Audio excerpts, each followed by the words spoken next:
অমোঘ আধার রাতে সাগরের চিতা ঢেবে ফেনার উপর দিয়ে ভেসে যেতে যেতে লক্ষ লক্ষ মাইল পাখিদের প্রাণে মৃত্যু আসে। সূর্য মন্দিরে পাটাতনের লোক কোলাহলে জেগে আমরাও আমাদের পাঁজরের তলে সেই নিশীথ সমুদ্র আবিষ্কার করি।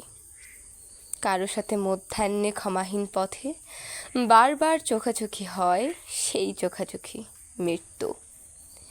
কোনো এক প্রেম আমার দেহের সাথে নিভে গিয়ে রজনীর প্রিয়তম জল হলো নাক। কৃষাণের শস্য ঘরে যাবে, শোনা হবে, তবুও ঠিকানা তার গোলক ধাঁধার পথে এই বিমূঢ়তা। ঢের দূর থেকে পর্বতকে নীল বলে মনে হয়। নীলিমার এই অসহায় অনিত আচার, প্রস্তরিত এইসব মৃত্যু।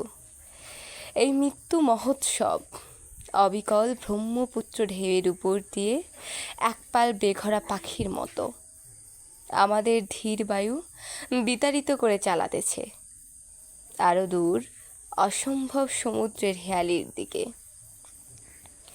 তবুও আহ্নিক কাজ আমাদের, নিভৃতের তরে নয়, নিখিলের তরে। অদম্য অঙ্গার হয়ে যায় সব, জীবনের মেঝের উপর দিয়ে আগুনের মতো চলে। হে পোষা তোমার নয়, মৃত্যুর আমোদে ক্রমস্ফীয়মান স্ফুলিঙ্গের মতো যারা পিছে আসিতেছে তাহাদের লোক উদ্ভাসিত হয়ে ওঠে আমাদের লিয়মান আলোককে। তবু হে পোষা তোমার জ্যোতি বলে তারা চিনিবে না কোনো দিন।